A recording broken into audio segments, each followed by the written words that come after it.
A fome não espera, destrói vidas e esperanças. Colabore com o Programa Socioeducativo de Segurança Alimentar da parceria entre a Federação Espírita do Estado da Bahia e a Sociedade Olum. Saiba mais no site da Sociedade Olum, sociedadeolum.org. Você estará fazendo de Salvador uma cidade mais saudável. Famílias sem fome. O amor gerando igualdade social.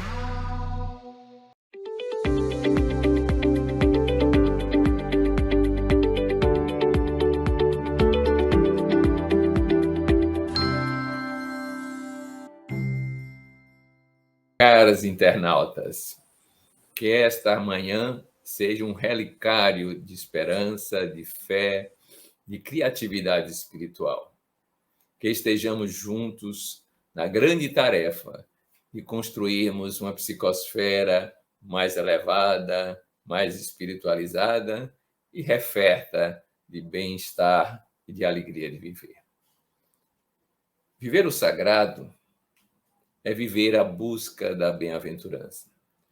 É viver o deleite espiritual, a genuína alegria, a legítima felicidade. Viver o sagrado é ir além dos limites provisórios da matéria, da hegemonia da consciência corporal, das limitações do tempo e do espaço, e adentrar um reino que é de pura luminosidade e que é verdadeiramente a antessala do eterno, do infinito, do imortal. Viver o sagrado significa apreender a si mesmo como alguém que é a criação divina e, como tal, tem as marcas de Deus na sua própria experiência, na sua própria natureza, na sua própria essência. Viver o sagrado é descobrir as limitações de tudo que é transitório, do que é efêmero, do que faz parte da dinâmica da evolução, mas que não se esgota nesses processos, porque há algo que se chama transcendência. Viver o sagrado é encontrar a chama divina que pulsa no interior de cada criatura e fazê-la manifestar-se no mundo. Viver o sagrado é lidar com o cosmos, com a sua ordem universal, com a sua grande experiência de crescimento evolutivo através da matéria, da vida, da consciência, e descobrir que a partir daí se pode contemplar a natureza de Deus. Viver o sagrado é descobrir em cada criatura, em cada ser senciente, em cada vivente, a marca do divino, e com ele conviver cada vez mais numa apoteose de amor, de fé, de esperança e de caridade. Viver o sagrado é experienciar a verdadeira religiosidade, para além dos cultos, dos dogmas, das tradições convencionais, daquilo que é domínio sociológico. Simplesmente experienciar Deus, nele se envolver, sentir-se em comunhão com ele, como bem recorda aquele mestre da Galileia, que dizia que era um com o Pai Celestial. Viver o sagrado é basicamente isso. Estamos acostumados? De forma alguma. O profano tomou conta das nossas vidas. O profano está no cotidiano das nossas experiências, imersos nessa escravidão da matéria, da forma, da razão, inclusive, nos limitamos e, por isso mesmo, não conhecemos a plenitude que nos espera e que nós todos precisamos aspirar. É por isso que estamos aqui reunidos neste conclave, ainda que pelas vias da virtualidade, para tentar alguns estímulos que despertem em nós o sagrado, já que não se ensina isso no sentido convencional, cognitivo. De forma alguma. Para viver o sagrado é preciso despertar a alma que dorme, a alma que sonha, a alma que precisa estar na verdadeira vigília. Então, viver o sagrado vai ser vivido aqui, de alguma forma, a título de estímulo, com a música, com a poesia, com o conto, com a contemplação, com a meditação reflexiva, com a oração. Tudo para superarmos a nossa consciência trivial, a nossa consciência de vigília, o nosso modo comum de viver e ir além dos limites provisórios que a nossa vida já constituiu. Sonhar é preciso, avançar é necessário e encontrar o sagrado é missão inderrogável, pessoal e prioritária em nossas vidas. Então, vivamos esse encontro com ares de quem estamos buscando o sagrado.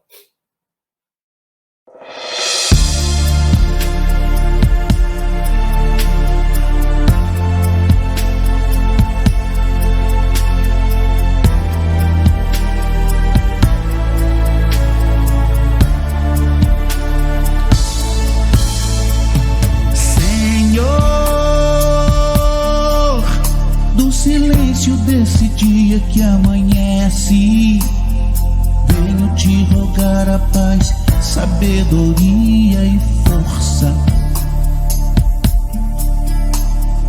Quero olhar o mundo com os olhos cheios de amor.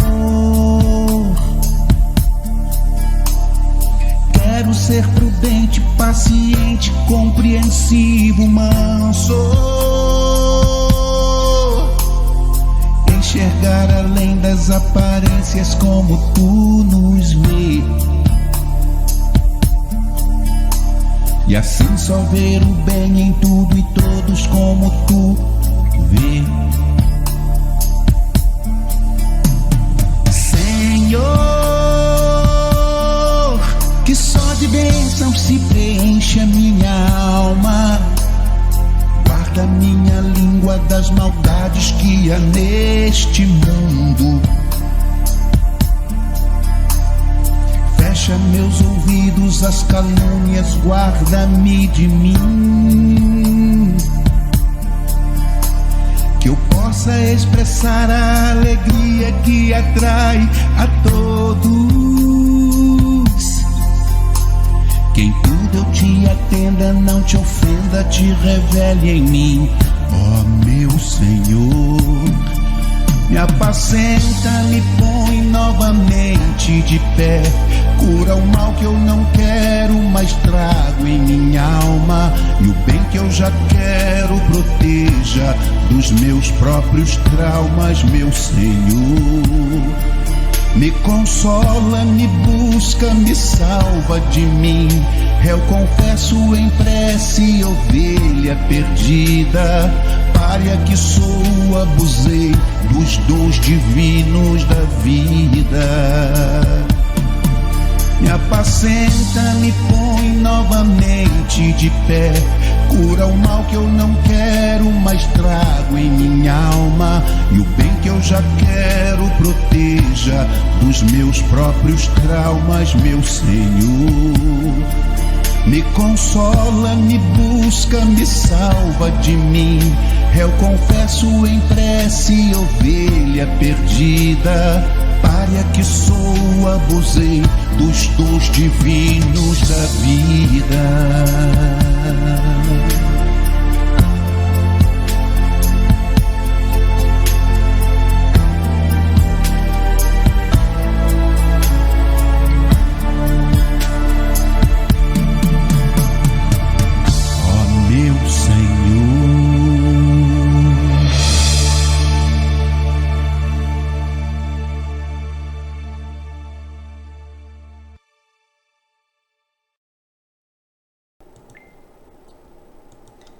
No livro Jesus no Lar, psicografia de Francisco Cândido Xavier, pelo espírito de Neio Lúcio, continuamos na casa de Simão Pedro e nesse momento Jesus estava com os familiares de Simão que ouviam atentamente os textos sagrados. E Jesus então, com sua voz doce e suave, terminava de falar. A sogra de Pedro pergunta a ele: o que afinal de contas era a nossa vida no lar? Jesus nota que a sogra de Pedro, ela demonstrava uma expectativa para aprender um pouco mais sobre o tema. E ela então vai acrescentar na sua fala, dizendo a Jesus que a gente inicia aqui na Terra a nossa tarefa dentro dos nossos lares entre flores. E depois nós vamos encontrar dentro dele uma colheita de espinhos, que entendemos, por exemplo, que no início, dentro dos nossos lares, a gente pensa que há uma promessa de paz, de compreensão, mas logo depois vão surgir no seio dos nossos lares pedras e dissabores. Jesus começa a perceber então que a sogra de Pedro estava tão sensibilizada que as lágrimas lhe escorriam no rosto. E ele então fala de maneira amorosa para ela que o lar era sim a escola das almas. Era aquele templo onde a sabedoria de Deus vai nos habilitar pouco a pouco para que a gente pudesse aprender a entender o que era a humanidade. E ele então pergunta para ela com um largo sorriso nos lábios: o que era que ela fazia quando ela pegava a lentilha antes dela colocar na mesa para as refeições? E ela, a sogra de Pedro, pensa um pouco e diz: ora, Senhor, naturalmente eu vou levar as lentilhas para o fogo, e quando elas estiverem suficientemente cozidas, eu irei temperá-las para que elas se tornem agradáveis e depois eu irei servir. E aí ela continua dizendo que de modo algum iria servir aquelas lentilhas para o consumo das pessoas antes delas estarem preparadas, devidamente preparadas. Jesus então, olhando para aquela resposta, ouvindo aquela resposta, diz para ela o seguinte, que também existe um banquete festivo na vida celestial. Que o lar, o nosso lar, é esse cadinho santo, é este forno preparador. Olha que coisa Jesus vai dizer para a sogra de Pedro, que o lar é esse fogo preparador.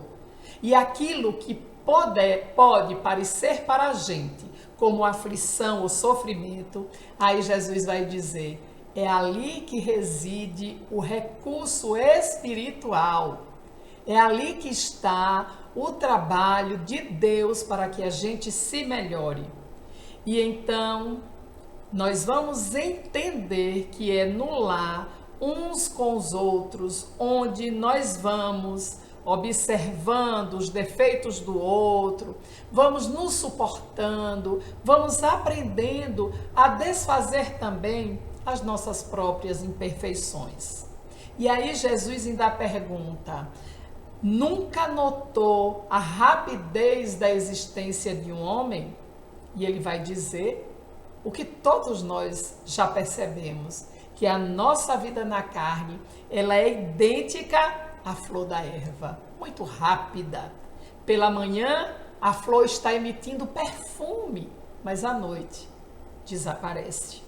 E aí Jesus continua falando para a sogra de Pedro e para todos nós que estamos ouvindo esta lição, que o lar é um curso ligeiro à fraternidade, que nós neste momento estamos desfrutando, e que esses sofrimentos, esses conflitos que são naturais da pessoa humana, são lições.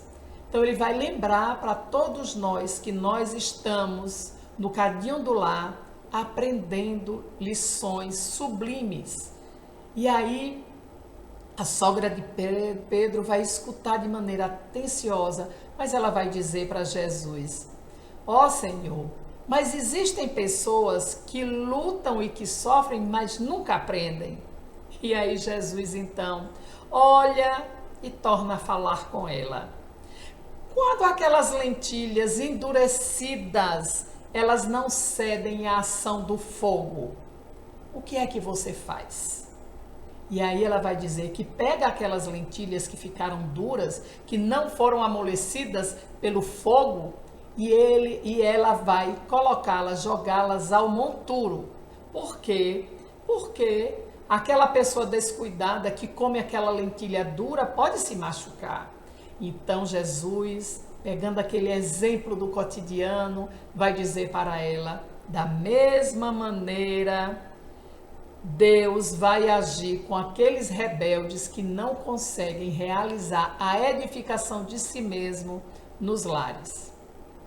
Deus vai fazer a mesma coisa.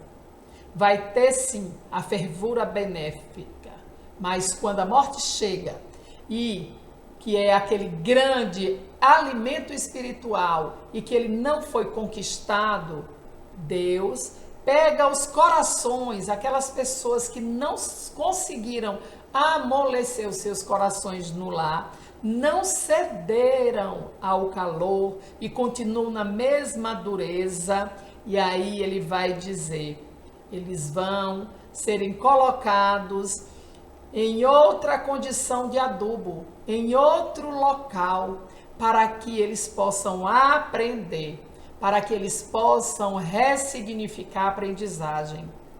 E nesse momento, quando termina essa fala do Cristo, eu gostaria que cada um de nós pensássemos, refletíssemos nesse momento, como anda o nosso coração no cadinho do nosso lar, esse laboratório de transformação.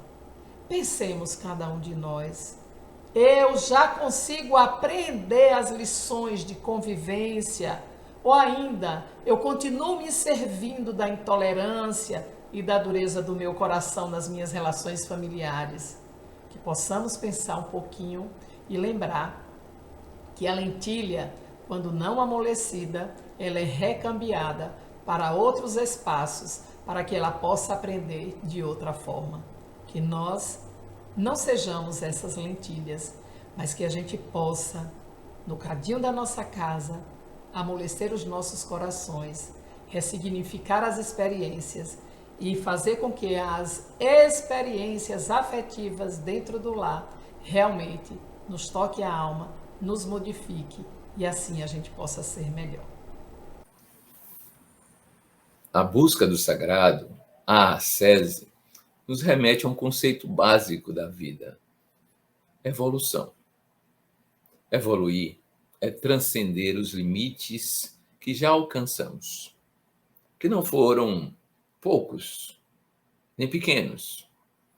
Nós intelectualizamos a matéria como psiquismo, nós construímos a vida dos seres biológicos, as sensações, as percepções as mais variadas, os instintos.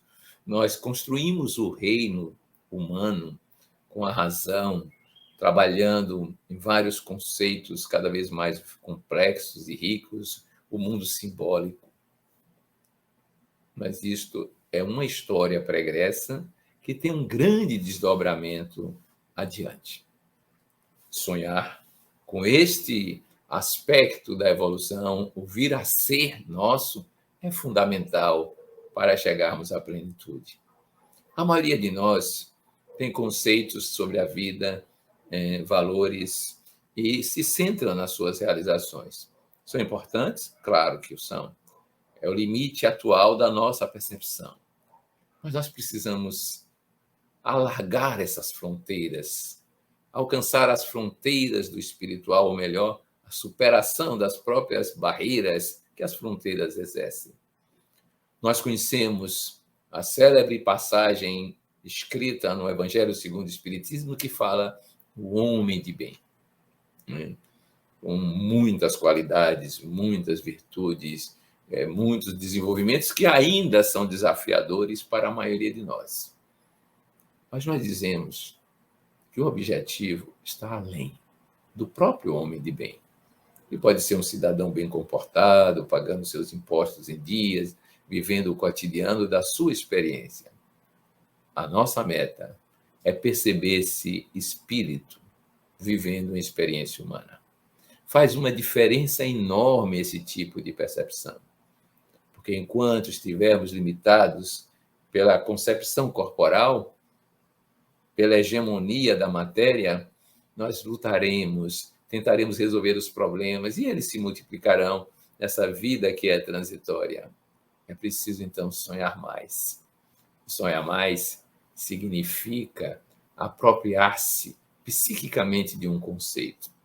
Não é somente no plano racional, mas no plano da vivência transcendental. O conceito de que nós fomos destinados a sermos co-criadores cósmicos.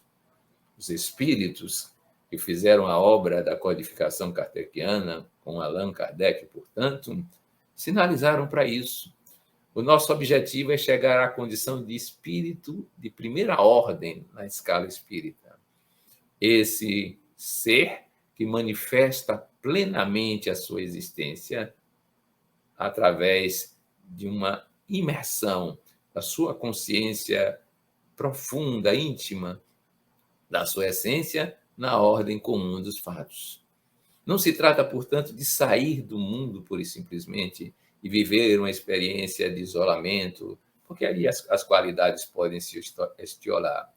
Significa, fundamentalmente, mergulhar no divino, experienciar o divino e tomar consciência de que somos parte desse divino. Sermos espíritos eleitos para essa vivência como tal. É impossível sonhar desse jeito? O mestre Galileu já nos proporcionou o ensejo de verificar, pelo menos nas suas frases, que não, porque podemos ser perfeitos, como perfeito é o Pai Celestial. Sonhar é preciso, além dos limites da própria encarnação.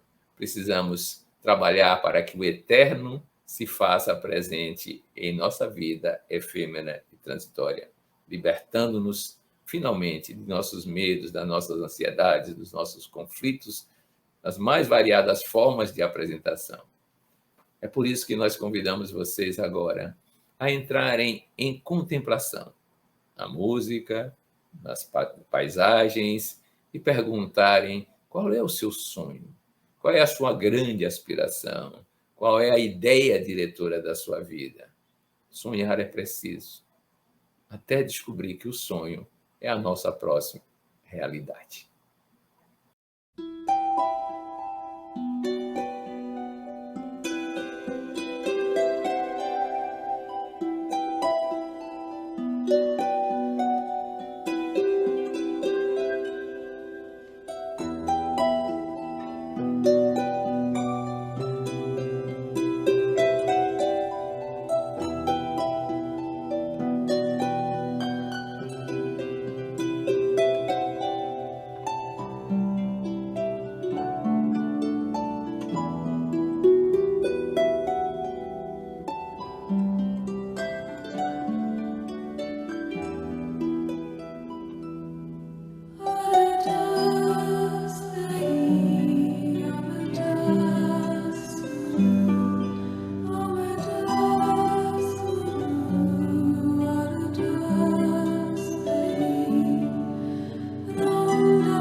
Deus na natureza. Aonde se encontra? Aonde nós podemos encontrar a presença de Deus? Olha a natureza. Observe as formas, as cores, as leis, as dinâmicas que ali estão implícitas.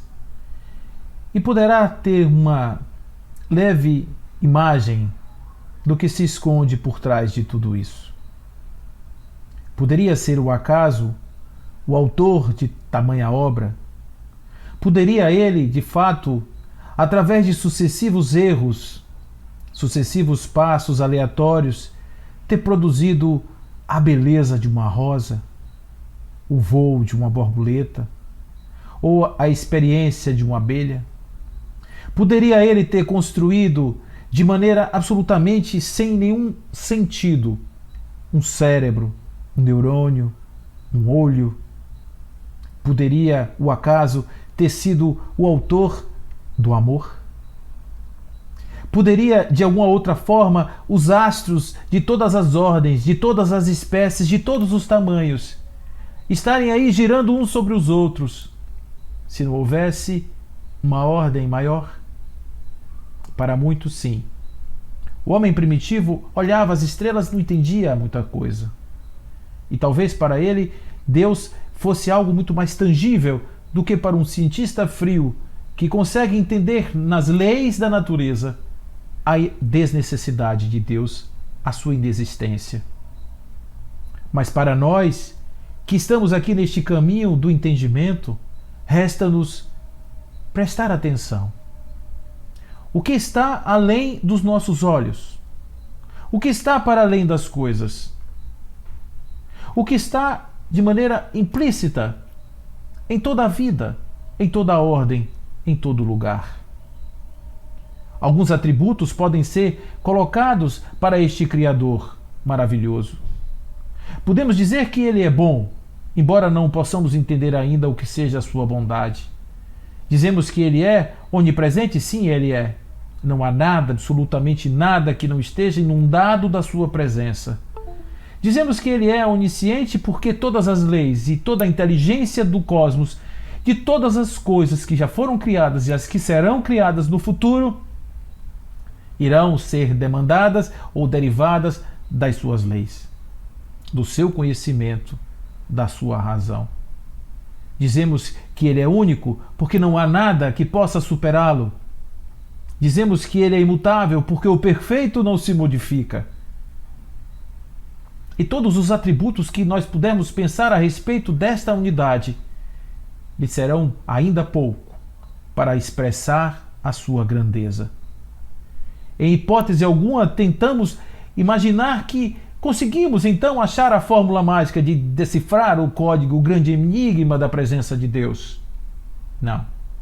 O que ele faz de modo ordinário na sua dança cotidiana é nos mostrar de maneira leve, insinuante, a sua presença, para que as almas sensibilizadas possam enxergá-lo em todas as coisas. E enxergando a este Deus, compreendendo a sua grandiosa obra, possa se apaixonar por este Criador. Apaixonar-se por aquilo que está por trás de todas as coisas. O nosso querido João dizia que aquele que diz que ama a Deus e não ama o irmão é um mentiroso. Como você pode amar, diz João, aquele que não vê e não conseguir amar aquele que vê? É justamente em busca desse amor invisível, é justamente em busca desta esta grandiosa fonte criadora e amorosa que se constitui o objetivo da nossa vida. Allan Kardec, no Livro dos Espíritos, na questão de número 4, ele pergunta aonde nós podemos encontrar, de alguma forma, a presença de Deus. Como nós podemos ter a certeza da presença de Deus? E os Espíritos respondem assim para ele: não existe efeito sem causa. Procure a causa de tudo que não foi realizado pelo homem, e aí estará a sua resposta. A vossa razão responderá. De novo, nas questões 8 e 9, ele retorna a este ponto dizendo assim: a criação primária é uma combinação fortuita da matéria ou ali está uma inteligência superior presente na criação? E as entidades vão assim dizer para ele: um acaso inteligente já não seria mais um acaso. Vede a obra e procurai o autor. E como corolário de tais afirmações, as coisas e as ordens que presidem as coisas não são obras do homem, e certamente ali existe um autor supremo. Muitos de nós tentamos encontrar Deus nas catedrais, tentar encontrar Deus na religião, tentar encontrar Deus nas nossas orações até, tentando direcionar os nossos olhos para um ponto específico do céu, como se lá fosse uma janela da sua casa. E às vezes podemos encontrar Deus tão perto de nós, observando apenas as pequenas coisas que estão no nosso entorno. Nosso corpo, as coisas do corpo, as células do corpo, a pequena formiguinha que passa ali, sem nenhum compromisso diante de nós. O pássaro que voa adiante, o sol que nasce na manhã, ou a lua que vem pratear as palhas do coqueiro, embelezando as ondas do mar, que se debruçam sobre a areia, seguindo as ordens de Deus. Muitas vezes gastamos um tempo enorme para chegar a estes lugares, subimos montanhas para termos o contato com Deus. E Ele está ali, em todo lugar, presente, absolutamente presente, nunca ausente de nós. Leon Denis vai nos dizer: aonde estão e em que céus profundos, misteriosos, tu te escondes? Pergunta o nosso druida de Lorena. Quantas almas acreditaram que bastaria para te encontrar o deixar a terra? Mas tu te conservas invisível no mundo espiritual, quanto no mundo terrestre. Invisível para aqueles que não adquiriram ainda a profunda pureza, a pureza suficiente para refletir os teus divinos raios. Os olhos de ver, os ouvidos de ouvir, o espírito de sentir. Não é uma coisa simples, porque essa ordem implícita ela não está presa e nem vinculada a nenhum equipamento sofisticado. O mais sofisticado equipamento do homem não tem a capacidade de enxergar isso que a minha emoção nesse instante tenta compreender. Não, é invisível em todos os lugares e ao mesmo tempo presente, constante e real, capaz de se apresentar desde que a nossa alma seja capaz de compreender. No mundo terrestre, assim como no mundo invisível, invisível para aqueles que não tiveram ainda a capacidade de refletir ou de entender a tua beleza. Tudo revela e manifesta, diz Leon Denis. No entanto, a tua presença. Tudo quanto na natureza e na humanidade canta e celebra o amor, a beleza, a perfeição. Tudo o que vive e respira é mensagem de Deus. Absolutamente tudo na natureza Deus se expressa, imanente e transcendente. O ser em potência e o vir a ser em ato. A ideia e a coisa manifesta. Tudo é Deus. Nada há que lhe escape a presença em totalidade. Assim, sendo, ao olhar a natureza, estamos contemplando em verdade a face de Deus. E o nosso querido Leon Denis vai dizer ainda: não procure Deus nos templos de pedra e de mármore, ó homem, que o queres conhecer. Não. E sim no templo eterno da natureza, no espetáculo dos mundos, a percorrer o infinito, nos esplendores da vida que se expande em sua superfície, na vista dos horizontes variados, planícies, vales, montanhas e mares, que a tua morada terrestre te oferece. Por toda parte, à luz brilhante do dia ou sob o manto constelado das noites, à margem dos oceanos tumultuosos, e assim na solidão das florestas, se te sabes recolher, ouvirás as vozes da natureza e os sutis ensinamentos que murmuram ao ouvido aqueles que frequentam suas solidões e estudam seus mistérios. E diz assim: é a ti, ó potência suprema, qualquer que seja o nome que te deem, e por mais imperfeitamente que sejais compreendida, é a ti, fonte eterna da vida, da beleza, da harmonia, que se elevam nossas aspirações, nossa confiança e o nosso amor.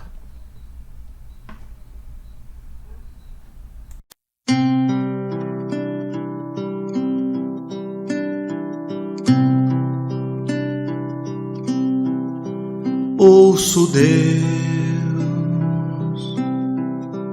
no murmúrio das águas dos rios.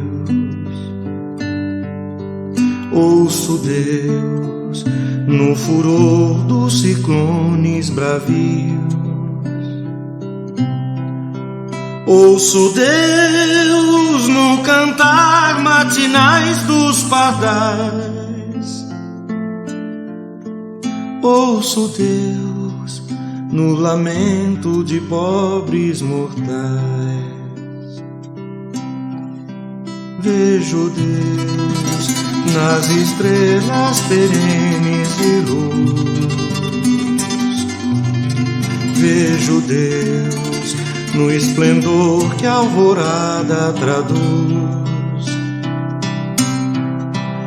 Vejo Deus no suave perfume da flor.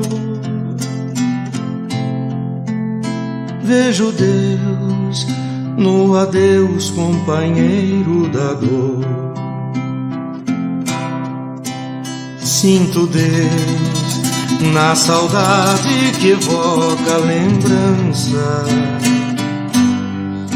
Sinto Deus no morrer de febris esperanças. Sinto Deus na tristeza de ver-te partir. Sinto Deus na tua volta, irmão, a sorrir.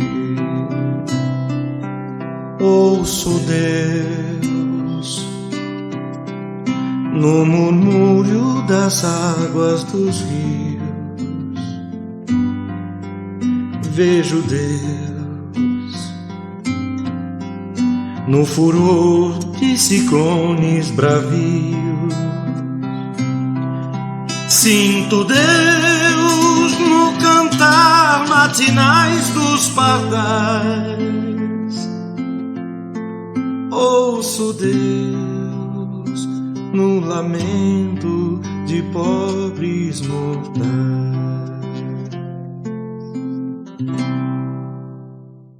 Você já ouviu essa frase? Torne-se o que você já é. Parece estranho à primeira vista. Como posso eu tornar-me aquilo que já sou? Vai aí um conselho fundamental de linguística. É preciso distinguir essência de existência. Você já é, todos somos espíritos imortais, criação divina. Mas precisamos expressar isso na ordem da existência. No mundo da criação temporal, das formas. E a frase sintetiza isso. Mostre ao mundo o divino que você já é. Sempre foi e sempre será. Porque nenhuma criatura pode negar a si própria o que ela já é, divina criação. Deus não criaria criaturas que fossem destinadas ao mal, à imperfeição. Potencialmente, nós já somos perfeitos. Existencialmente, nós precisamos manifestar essa perfeição. É por isso que alguns dizem que somos perfectíveis, isto é, a semente ainda não se transformou em árvore. É aquela experiência de mostrar a sua totalidade por completo. E é isso que nós precisamos fazer. Tornar o que nós já somos. E para isso é fundamental que trabalhemos a nossa vida, o nosso modo de estar no mundo nessa direção. Não há nada a fazer e a resolver de problemas que não seja secundário a esse tipo de experiência. Tornar-se o que já é. Então faça seu programa de vida, vida evolutiva, seu programa de autoconhecimento, sua experiência de crescimento pessoal no cotidiano, para que cada vez mais aquilo que é a marca do divino em suas vidas se manifeste mais plenamente. Essa é uma tarefa significativa, essa é uma tarefa fundamental. Esta é a grande tarefa das nossas vidas. Como já somos o amor por natureza, porque Deus é amor e nós somos imagem e semelhança dele, tornemo-nos este amor vivente no cotidiano, nas relações interpessoais, nas vivências interexistenciais, na própria autorreflexão. Amor, imbatível amor. Amor, experiência do divino. Ele nos ligará com uma celeste atração das almas e dos mundos e fará com que nós nos sintamos emulados para bem viver, para sonhar, para ter capacidade criativa, né? Porque ele é a energética do próprio ser na ordem da manifestação. Tudo ama. Nós é que não percebemos ainda, mas tudo ama, desde o mineral nas atrações, os astros, até os seres mais evoluídos estão expressando amorosidade. Então, tratemos de fazer isso, tornar este amor que já somos em realidade no mundo em que estamos. É um convite difícil? De forma alguma. Temos múltiplas possibilidades, várias experiências podem ser tocadas, principalmente no campo da benevolência, no campo da caridade, no campo da ação filantrópica, fraterna, tornar-nos cada vez mais um com o outro, numa amorosidade que expressará toda a divindade, toda a natureza divina que já somos. Vamos tentar?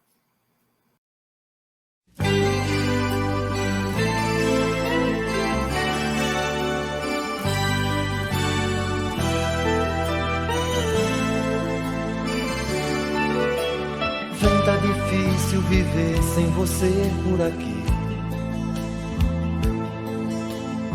Vem colorir nosso mundo e me fazer feliz.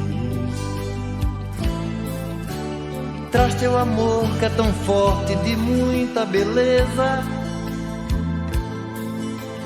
Meu coração não consegue viver na incerteza.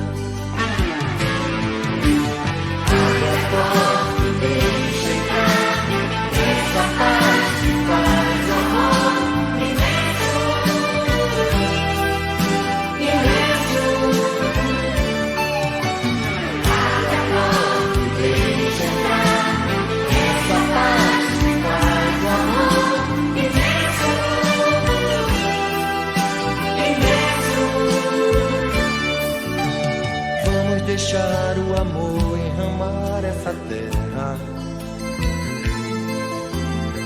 Vamos deixar essa paz raizar todo mundo. Vamos deixar a pureza invadir nossos corações, se transformar em corrente em busca de soluções. Deixa entrar essa paz que faz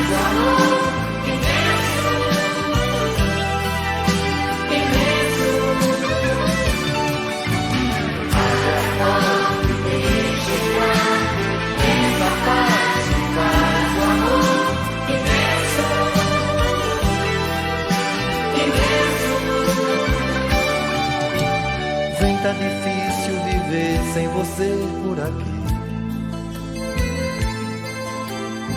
Vem colorir nosso mundo e me fazer feliz. Traz teu amor que é tão forte, de muita beleza. Meu coração não consegue viver na incerteza.